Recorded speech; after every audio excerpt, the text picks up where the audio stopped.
നമസ്കാരം. Raf talks ഫുട്ബോളിലേക്ക് ഏവർക്കും സ്വാഗതം. ബ്രസീലിയൻ സൂപ്പർ താരമായ നെയ്മർ ജൂനിയർ ഏറെ കാലമായി കളിക്കളത്തിന് പുറത്താണ്. കൃത്യമായി പറഞ്ഞാൽ കഴിഞ്ഞ വർഷം ഉറുഗ്വേക്കെതിരെ നടന്ന വേൾഡ് കപ്പ് യോഗ്യതാ മത്സരത്തിനിടയിലാണ് നെയ്മർ ജൂനിയർക്ക് അതിഗുരുതരമായി പരിക്കേൽക്കുന്നത്. തുടർന്ന് കഴിഞ്ഞ സീസൺ മുഴുവനും അദ്ദേഹത്തിന് നഷ്ടമായി. അടുത്ത മാസം നെയ്മർ ജൂനിയർ കളിക്കളത്തിലേക്ക് തിരിച്ചെത്തും എന്നാണ് ഇപ്പോൾ പ്രതീക്ഷിക്കപ്പെടുന്നത്. ബ്രസീലിലെ പ്രമുഖ ഇൻഫ്ലുവൻസറാണ് ലൂക്ക മാസിയൽ. കഴിഞ്ഞ ദിവസം അദ്ദേഹം തന്റെ ഇൻസ്റ്റഗ്രാമിൽ ഒരു വീഡിയോ പങ്കുവച്ചിരുന്നു.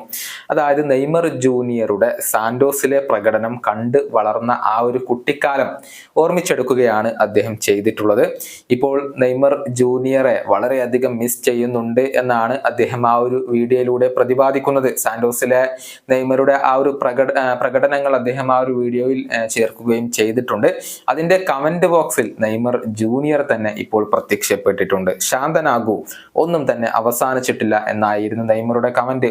ഇത് വലിയ രൂപത്തിൽ പിന്നീട് വൈറലായിട്ടുണ്ട്. പ്രധാനമായും രണ്ട് വ്യാഖ്യാനങ്ങളാണ് ഇതിന് നൽകുന്നത്. ഒന്ന്, നെയ്മർ ജൂനിയർ ഉടൻ തന്നെ കളിക്കളത്തിലേക്ക് മടങ്ങിയെത്തുന്നു എന്നുള്ളതിന്റെ ഒരു സൂചന അദ്ദേഹം നൽകി എന്നാണ് വ്യാഖ്യാനം. അതല്ല, അദ്ദേഹം സാന്റോസിലേക്ക് തന്നെ മടങ്ങി വരുന്നു എന്നുള്ളതിന്റെ ഒരു സൂചനയായിക്കൊണ്ടും ഇതിനെ പലരും വ്യാഖ്യാനിക്കുന്നുണ്ട് എന്നുള്ളതാണ്. ഏതായാലും നെയ്മറെ ഏറെ ഇഷ്ടപ്പെടുന്ന ആരാധകരെ സംബന്ധിച്ചിടത്തോളം ഇതൊരു ശുഭപ്രതീക്ഷയാണ്. അത്തരത്തിലാണ് ഈ കമന്റ് വിലയിരുത്തപ്പെടുന്നത്. പഴയ നെയ്മർ ജൂനിയറെ ഉടൻ തന്നെ കളിക്കളത്തിലേക്ക് കാണാൻ കഴിയും എന്നാണ് ആരാധകർ ഇപ്പോൾ പ്രതീക്ഷിക്കുന്നത്. കളിക്കളത്തിലേക്ക് തിരിച്ചെത്താൻ വേണ്ടിയുള്ള ആ ഒരു കഠിന പരിശ്രമങ്ങളാണ് ഇപ്പോഴും നെയ്മർ ജൂനിയർ നടത്തിക്കൊണ്ടിരിക്കുന്നത്.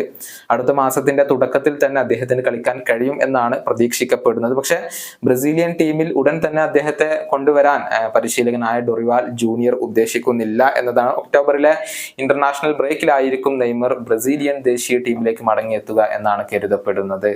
ഈ വീഡിയോയുടെ അവസാനിപ്പിക്കുന്നു. കാണാം.